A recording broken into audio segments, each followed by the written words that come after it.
emails and communication isn't just for work hours anymore. It's now for all the hours. Remote teams. If you're in a remote team, all of a sudden it means that you're now managing people across different time zones.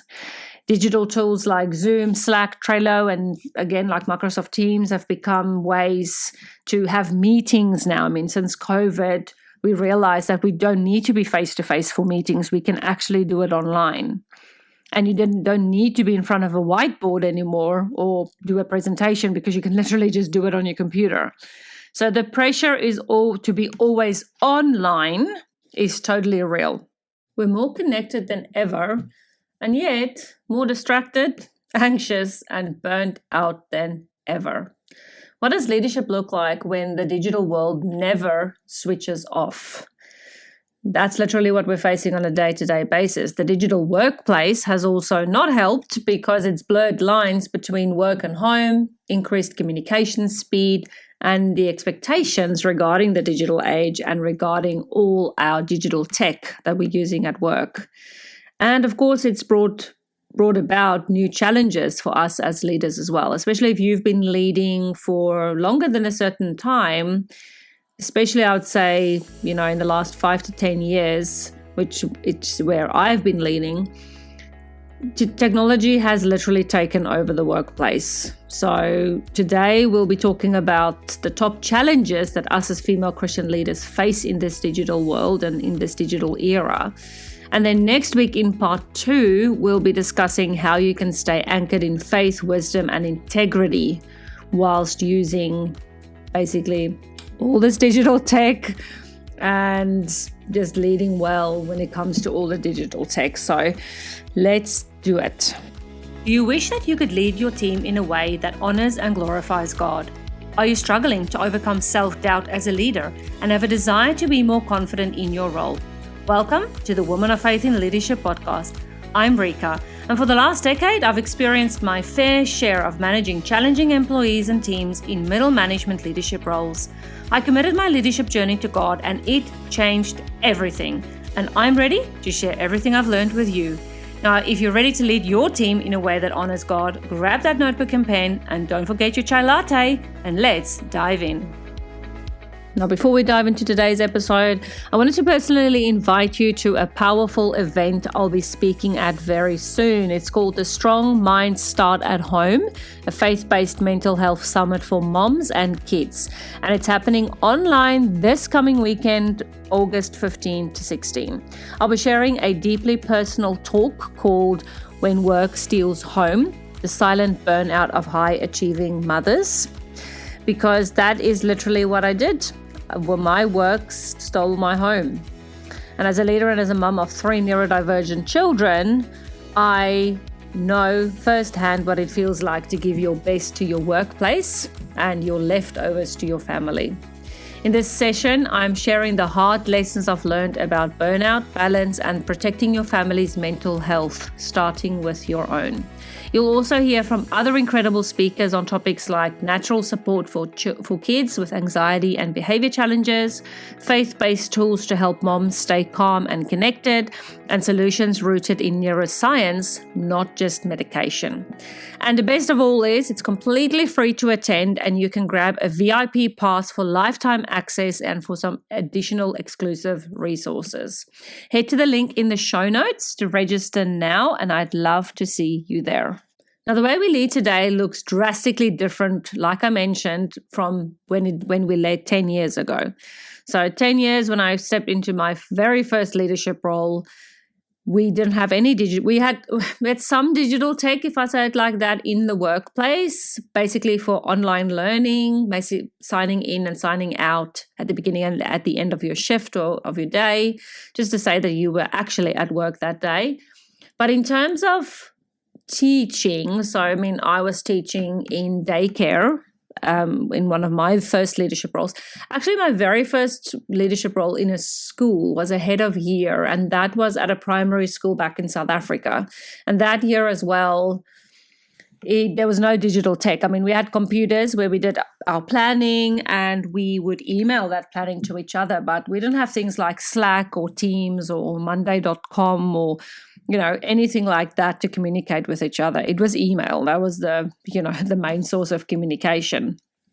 And so then when I came over to Australia, again, in that leadership role that I had, we didn't have iPads or tablets or things like that. The main way of communication was verbal. So if you wanted to communicate with people, you did it verbally. We also did email with our line managers or with area managers and things like that. But again, that's it. We didn't have things like Teams and all these other communication things. And then came the digital age. And so all of a sudden, iPads and all these apps and things that you could use in the workplace became very, very popular. So I do remember the place that I worked at got jumping online and starting to communicate with each other on a social basis. But it back then, it wasn't like very popular. I think something like Microsoft Teams have now made communication with each other online or from a digital perspective very popular. And so when I moved into the school, the private school where I was working as a director, we used Microsoft Teams. And literally nearly every single thing was done on Teams. All your files were uploaded on Teams. All your literally from the morning to the afternoon, every single thing was nearly communicated via Teams.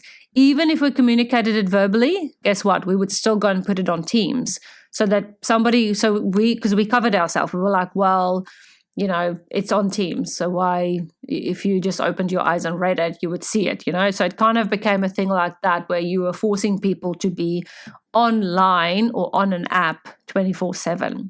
And I also heard after I left that job that, because I still have communication with people there, is that sometimes in the morning before I would even leave for work, 4:30, maybe 5 o'clock, I would be on Teams sending messages to my team so that when they came in the morning, they would get it.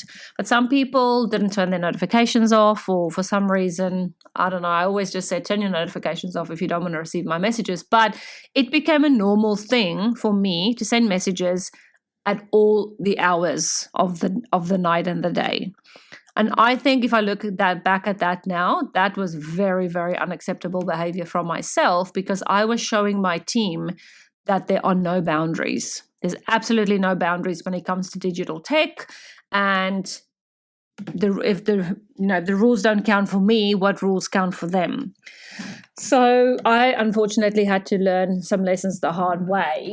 But this is basically how things have changed. Emails and communication isn't just for work hours anymore. It's now for all the hours. Remote teams. If you're in a remote team, all of a sudden it means that you're now managing people across different time zones. Digital tools like Zoom, Slack, Trello, and again, like Microsoft Teams have become ways to have meetings now. Since COVID, we realized that we don't need to be face-to-face for meetings. We can actually do it online. And you don't need to be in front of a whiteboard anymore or do a presentation, because you can literally just do it on your computer. So the pressure is all to be always online is totally real. But with all of these advancements, and now in the last 2 years with the advancements of AI as well, we're seeing higher risks of burnout, disconnection, and decision fatigue amongst leaders. And as a female Christian leader, you need to ask yourself, how do you lead in this fast-paced world without conforming to this fast-paced world? So I want to address 3 challenges that I think that us as Christian leaders, female Christian leaders, face. The first real challenge that us as Christian leaders face is constant connectivity. We're constantly connected to people at home. We're constantly connected to our spouses, our children. But then all of a sudden, because of this digital age, we're now all of a sudden connected to these people that we work with. And so a highly contradicted thing that I've always said is that people at work become like family.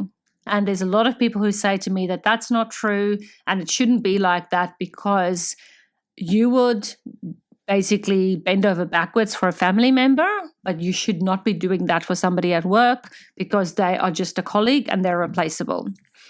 And I think my perception of that is always that, well, yes, we might not want to treat our staff members as family members because, again, family members are connected by blood, whereas staff members or employees or, colleagues are connected basically by choice, not so much sometimes choice, but as leaders, we do have a choice of who comes in and who comes out. And sometimes we get along with these people and sometimes we don't. But if we understand that person, where they're coming from, we understand their background, it's easier for us to connect with that person and it's easier for us to understand that person, meaning that they do end up becoming like family. And so what do we then do if we are constantly connected not only to our family, but we're also constantly connected to people at work? Because this will lead to constant exhaustion.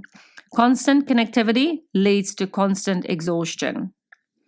And we've created this culture where people expect instant responses. It's the Netflix era, right?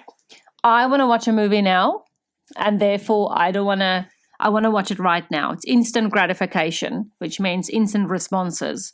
And I realized this yesterday, or the day before yesterday maybe.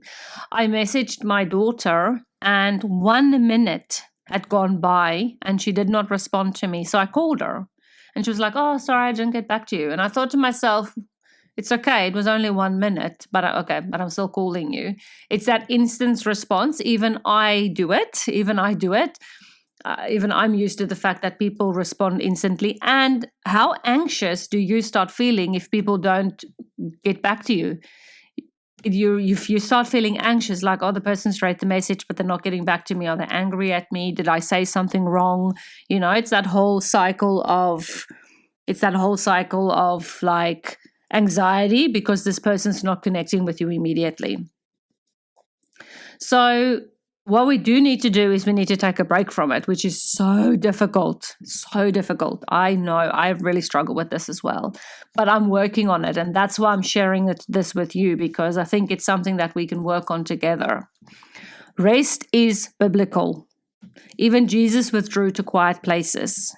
And so what I want to say to you, to what you can do in terms of this to counteract this challenge that we're facing, is set digital boundaries that honor your calling and not your inbox.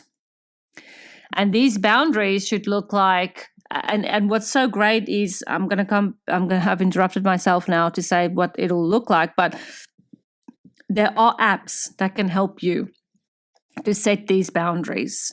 So my Apple device has a setting where I can tell it to go off at a certain time. So if I don't do that, it means I might doom scroll in my bed before I go to bed for 48 minutes, 50 minutes, an hour. I might even want to play games. I might even want to quickly have a read of this email, or quickly Google, or quickly actually track a package that I'm excited to get. So we're just so connected to our devices all the time. And so one thing that really has worked for me is setting these boundaries regarding the time that I'm allowed to be on my phone. The other thing you can do as well, that I know, again, Apple has that, but you can download an app called, I believe it's, I've lost the name now, but I'm going to put it in the show notes. But it's also an app that you can download that regulates the amount of time you spend on certain apps. You can do it naturally on Apple, but I have been an Android user before, and so that's why I know about it. But the name's escaped me now. But if you add that app to your phone, you can also tell it, I only want to spend an hour on YouTube in a week, or I only want to spend 10 minutes a day on YouTube, or I only want to spend 30 minutes on Facebook or whatever. And so once you've reached that limit, you can't actually go back into that app again until your time refreshes. So this is a great app for children as well, for parents to have with their children. So we use something similar with our teenager, but it's on Apple. So the Apple devices connect, and because I'm the parent and she's the child on my account, I can actually manage her boundaries and her time there as well and set some boundaries there. So 100%, we need to take that break and take a rest from technology. So Matthew 11:28 actually says, "Come to me, all who are weary and burdened, and I will give you rest." And so a couple of weeks ago, it wasn't last week, it was maybe the week before, I just spent a whole day reading the Bible and reading this beautiful Bible study guide that I got. I ordered it all the way from America from the Daily Grace Co. And shipping cost me more than the product itself, but it was so worth it. It was so worth it. And so I just literally disconnected for the whole day, and it was so beautiful. I just felt so good about myself afterwards. I felt like I'd actually accomplished something because I didn't spend the whole day on my phone or in front of my laptop. So that was amazing. So let's have a quick chat about the second challenge. I've got 3 challenges that we are going to go through. The second one is disconnected teams equals a disconnected culture.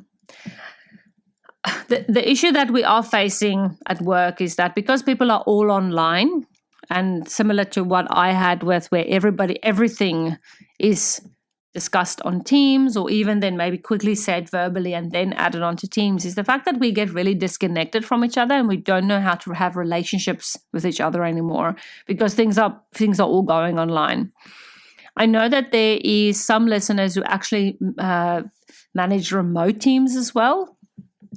You've reached out to me or you've joined, I think you're in my Facebook group, but I think there's this remote work and digital communication. What we really need to be careful of is shallow connection, misunderstandings, and then emotional isolation.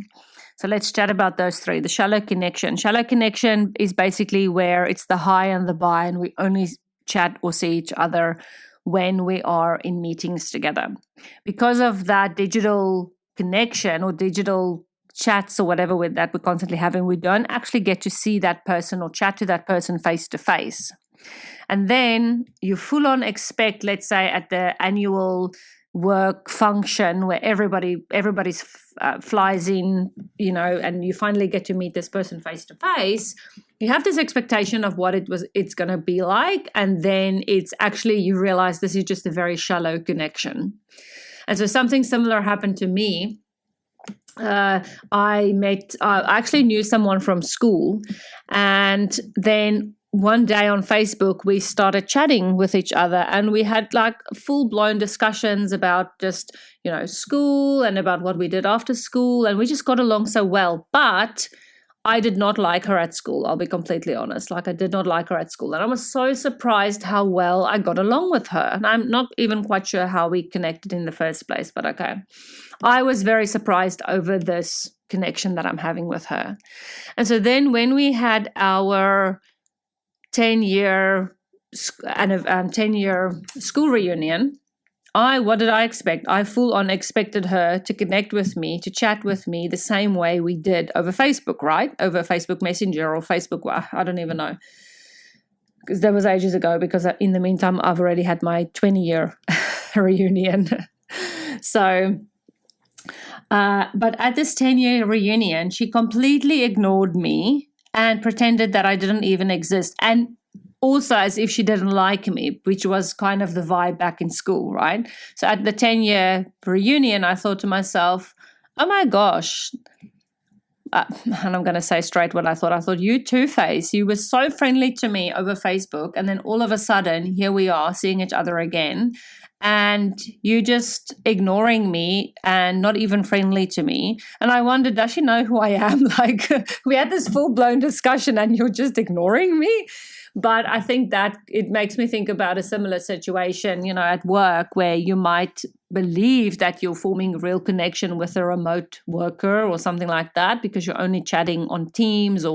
But the thing with digital, what do we have to remember with any text, is that you cannot attach emotion to it. Email. So I read an email from someone, I think a day or two ago, and I thought to myself, oh my gosh, they are so rude. And then I realized, no, they might not be rude at all. It might come across as rude, but I cannot tell their voice tone or the emotion behind that email. So I cannot judge them. So that's what we've got to be careful for, right? So what will we do about this? So be intentional when cultivating relational leadership, even in digital spaces. So when you are building those relationships as a leader with your remote team members, phone call them. That's what my suggestion would be. Try and meet as many times face-to-face as you possibly can, but I know in some circumstances that's completely not even possible. But then what I would do is I would actually call the person. Instead of just emailing, call them. Get a voice, get that tone of voice, get that personal relationship going. And then the next step, obviously, is the face-to-face online. So be careful not just to do Teams like texting, chat in team chat, or just in the phone call. Do the additional, I want to see you face-to-face so we can build a relationship like that. And so if you're in a Christian workplace, if this is possible for you, I know that I've got some school principals that work at Christian schools. It's so lovely. You can start meetings with prayer. And even if you can't do that, something that you can do is at the beginning of a meeting, you can check in on people's hearts, not just their tasks. So you can check how people are doing, how's their week been, have a bit of a chit chat online versus just jumping straight in to the task at hand and the things that need to be done. So that's just like building that relationship and you guys getting to know each other a little bit better, because now you can't have lunch together to get to know each other better, right? You can't go out for coffee together. You can't do those relational things that you would normally do with people. So you need to really be intentional about your relationship with your people that are specifically then remote or working, maybe in other departments that you rarely get to see. And then the third and last one that I'm going to discuss in this episode before we go on to part 2 next week is information overload. It's actually quite easy to second guess your own decision when you're bombarded with things like articles, posts, courses, and constant comparisons to other leaders. If you're on LinkedIn, I think you would know what I'm talking about. I'm on LinkedIn myself as well, and I do follow a lot of the other leadership experts, or I'm connected with quite a lot of other leaders in the education space and in the human resource space. And if they start sharing things like what they're doing in their workplaces, or articles that they've written or courses that they've attended, it's very easy for me to fall into the comparison trap. Like, maybe I should have done that too. Or, I didn't think about that.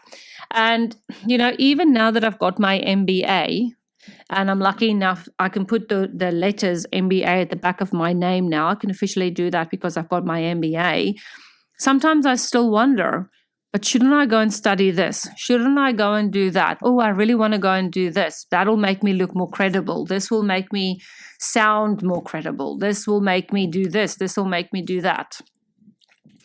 But I think we've got to be very careful in that digital space. So I am on Facebook, just on the Facebook group. That's where I hang out the most if I am on Facebook. So please come and join me in the Facebook community. I'd love to have you there. It's just Women of Faith in Leadership community.